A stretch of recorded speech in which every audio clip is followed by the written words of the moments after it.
उत्तर प्रदेश के एक छोटे से कस्बे में शिखा अपने पति रवि के साथ आलीशान बंगले में रहती थी। कस्बे में यह बंगला सबसे बड़ा और शानदार था। शिखा की जिंदगी में ऐशो आराम की कोई कमी नहीं थी। बंगला, गाड़ी, नौकर चाकर, शिखा को हर वह चीज़ हासिल थी जो उसने कभी चाहा था। लेकिन एक चीज़ थी जो शिखा के व्यक्तित्व का हिस्सा बन चुकी थी, उसका घमंड। शिखा का रवैया धीरे धीरे बदलने लगा था। उसे अपने बंगले और सुंदरता पर इतना घमंड हो गया था कि वह दूसरों को नीचा दिखाने में कोई कसर नहीं छोड़ती थी। जब भी कोई साधारण कपड़े पहनकर उसके बंगले के पास से गुजरता तो वह तिरस्कार से उसे देखती।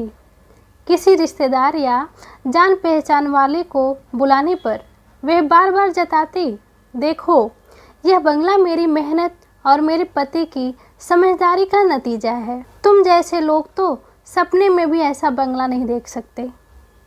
कस्बे की औरतें शिखा के इस व्यवहार से तंग आ चुकी थीं। मोहल्ले के लोग भी उसकी इस घमंड भरी बातों से परेशान थे। जब भी कोई उससे मिलता, शिखा अपने जीवन की सफलता की कहानियाँ सुनाने लगती और दूसरों की गरीबी का मजाक उड़ाती। वह अक्सर कहती, तुम लोग मेरे बंगले में कभी कदम भी नहीं रख सकते, तुम्हारी इतनी हैसियत नहीं है। लेकिन किसी को भी यह नहीं पता था, इस चमचमाते बंगले और शिखा के दिखावे के पीछे एक बड़ी सच्चाई छुपी हुई थी। दरअसल यह बंगला और शिखा की सारी संपत्ति कर्ज में डूबी हुई थी।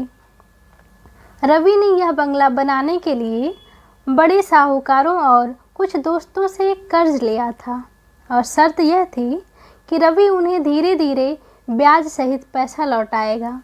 लेकिन समय बीतता गया और रवि ने ना तो मूल चुकाया और ना ही ब्याज। साहूकारों ने कई बार रवि को चेतावनी दी, लेकिन शिखा और रवि इस बात को नज़रअंदाज करते रहे। शिखा तो अपने ही दिखावे में खोई रहती और रवि भी समय पर पैसों का इंतजाम नहीं कर पाया। कुछ महीने बीत गए और साहूकारों का सब्र अब खत्म हो गया था। एक दिन अचानक शिखा के बंगले के बाहर कुछ लोग इकट्ठा हो गए। ये वही लोग थे जिनसे रवि ने पैसे उधार लिए थे। शिखा को जब बाहर की हलचल का पता चला तो वह अपने घमंड में बाहर आई और बोली, यहाँ क्या हो रहा है? तुम लोग मेरे बंगले के पास क्या कर रहे हो? साहूकारों के प्रमुख ने कड़वी आवाज़ में कहा, शिखा, तुम्हारा पति हमें लंबे समय से पैसा लौटाने का वादा करता आ रहा है, लेकिन अब तक एक भी किस्त नहीं दी है। तुम्हारा ये बंगला हमारे पैसों से बना है। अब वक्त आ गया है कि इसे वापस ले लिया जाए। शिखा को पहले तो यकीन नहीं हुआ। वह चिल्लाकर बोली, तुम लोग क्या बकवास कर रहे हो? यह बंगला मेरा है और तुम जैसे लोगों को मैं अपने दरवाजे पर भी नहीं आने दूंगी। लेकिन साहूकार अब सुनने के मूड में नहीं थे। उनमें से कुछ लोग आगे बढ़े और शिखा को ज़बरदस्ती धक्का देकर बंगले से बाहर निकालने लगे। शिखा चीख रही थी, नहीं, यह बंगला मेरा है, मुझे मत निकालो। लेकिन किसी ने उसकी एक ना सुनी। उसे धक्के मारते हुए बंगले से बाहर कर दिया। बंगले के बाहर खड़ी भीड़ यह नज़ारा देख रही थी। वह शिखा, जो खुद को सबसे ऊंचा समझती थी और दूसरों को नीचा दिखाती थी, अब बेबस खड़ी थी।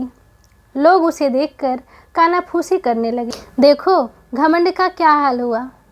यही औरत हमें तिरस्कार से देखती थी, आज खुद बंगले के बाहर निकाल दी गई। शिखा के पास अब कुछ भी नहीं बचा था, न बंगला, न गाड़ी और न ही वह शानो शौकत।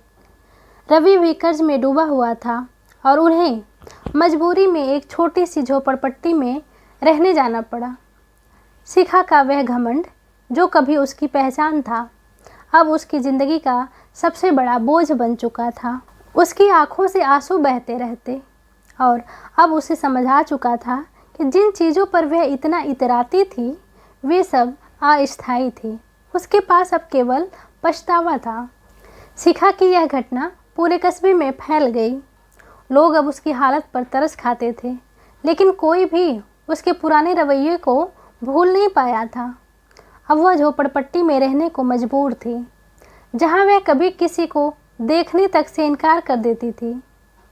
अब उसके पास न दौलत थी, न शोहरत, और न ही वह घमंड जिसके कारण उसने अपने सारे रिश्तों को खो दिया था। यह कहानी हमें इस बात की याद दिलाती है कि घमंड और दिखावा केवल अस्थायी होते हैं। जो लोग अपने धन संपत्ति या रूप रंग पर घमंड करते हैं, उन्हें एक दिन सच्चाई का सामना करना पड़ता है। जीवन में असली सफलता सादगी, विनम्रता और अच्छे संबंधों में होती है, ना कि दिखावे में। तो दोस्तों, कैसी लगी यह कहानी प्लीज़ कमेंट में बताएं। यदि अच्छी लगे तो लाइक करें, शेयर करें और सब्सक्राइब करें। फिर मिलेंगे एक नई कहानी के साथ। बहुत बहुत धन्यवाद।